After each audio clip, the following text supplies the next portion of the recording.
নমস্কার বন্ধুরা, টুসি সিসেলে সবাইকে স্বাগত জানাই। আজ একটা কুঁদরির রেসিপি আপনাদের সাথে শেয়ার করছি। রুটি পরোটার সাথে যদি মনে করেন যে কি খাবেন ভাবছেন, তাহলে ঝটপট কিন্তু এই রেসিপিটা বানিয়ে নিতে পারেন।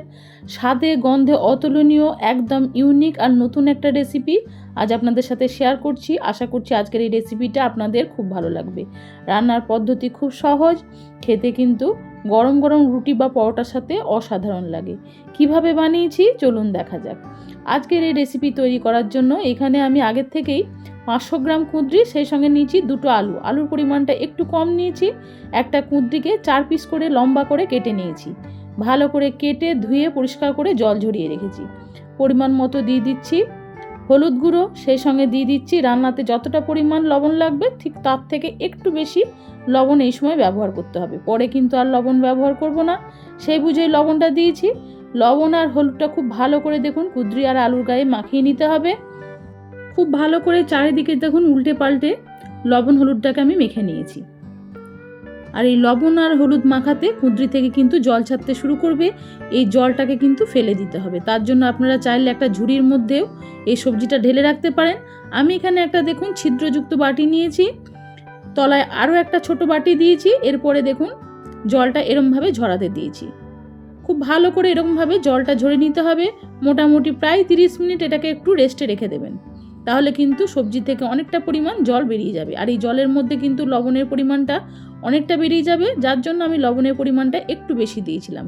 কড়াইতে সাদা তেল দিয়ে 4 চামচের 1 চামচ সর্ষে, সেই সঙ্গে 2টো কাঁচা লঙ্কা আর দিলাম 8-10 কোয়া থেঁতো করে রাখা রসুন।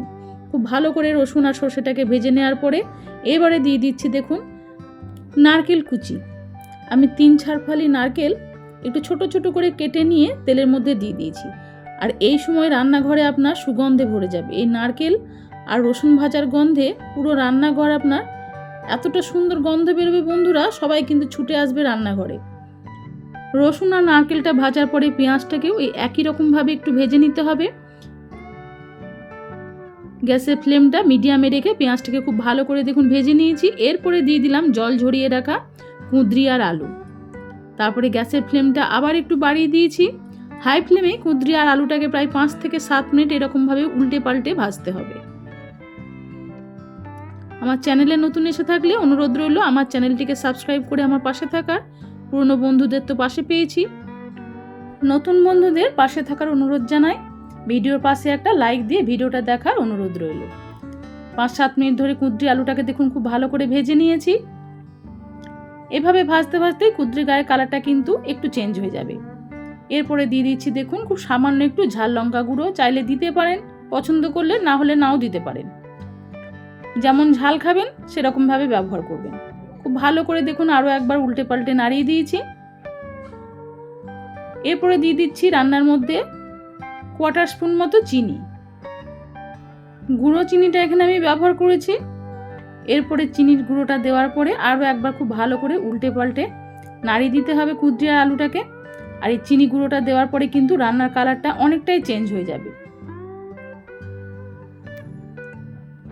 এরপরে গ্যাসের ফ্লেমটা একটু লো করে দিয়ে এটাকে ঢাকা দিয়ে আরও 2-3 মিনিটের জন্য রেখে দিয়েছিলাম। 2-3 মিনিট পরে ঢাকনাটা খুলে দিয়েছি।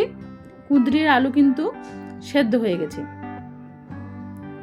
কিন্তু দেখুন একদম ঝরঝরে আছে, যেহেতু জলটা আমি আগে ঝরিয়ে নিয়েছিলাম। এরকমভাবে ঝরঝরে কুঁদরি আলু ভাজা খেতে গেলে কিন্তু আগে থেকে এরকম রান্নার টিপসগুলো একটু ফলো করবেন, খুব ভালো হবে খেতে। 3-4 মিনিট আরও উল্টে পাল্টে দেখুন খুব ভালো করে এটাকে নাড়িয়ে দিয়েছি। গ্যাসের ফ্লেমটা মিডিয়ামে রেখেছি।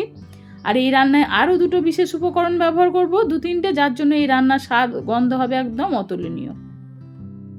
খুব ভালো করে বেশ কিছুক্ষণ সময় নিয়ে আরও কুঁদরিটাকে ভেজে নিয়েছি। দেখুন কুঁদরি ভাজতে একটু সময় লাগে বন্ধুরা, কিন্তু খেতে কিন্তু ততটাই স্বাদের হয়। উল্টে পাল্টে দেখুন খুব ভালো করে ভেজে নিয়েছি আর কালারটা বেশ চেঞ্জ হয়ে গেছে। খুব ভালোভাবে আলু কুঁদরি এগুলো সেদ্ধ হয়ে গেছে। এবারে দিয়ে দিচ্ছি দেখুন কিছুটা আদা কুচি। একদম পাতলা পাতলা করে দেখুন আদাগুলোকে কেটে নিয়েছি খুব ছোট্ট ছোট্ট করে। এই আদা কুচিটা অবশ্যই একটু ব্যবহার করবেন। আমি 1 ইঞ্চি আদা কেটে রান্নার মধ্যে দিয়ে দিয়েছি। সেই সঙ্গে দিয়ে দিলাম দেখুন অল্প কি সামান্য একটু কাসুরি মেথি। আর এতে কিন্তু এই কুঁদরি ভাজার ফ্লেভারটা অপূর্ব হবে। গ্যাসের ফ্লেমটা বাড়িয়ে দিয়ে আরও খুব ভালো করে আরও একবার এটাকে নাড়িয়ে দিয়েছি। এভাবে নাড়তে নাড়তে কুদ্রির গায়ের কালারটা দেখুন অনেকটাই চেঞ্জ হয়ে গেছে। গরম গরম রুটি পরোটার সাথে এই রেসিপি খেতে খুবই ভালো লাগে বন্ধুরা।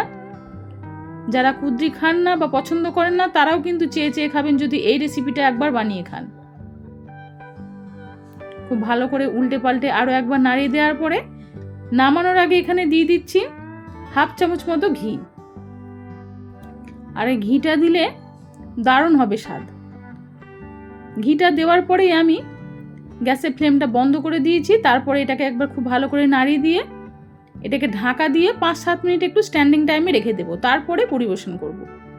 গরম গরম রুটি পরোটার সাথে যদি এই রেসিপিটা থাকে বন্ধুরা আর কিছুই লাগবে না। শুধু এটুকু বলতে পারি যারা পছন্দ করেন না তারাও একবার খান, তাহলে চেয়ে চেয়ে খাবেন এই রেসিপি।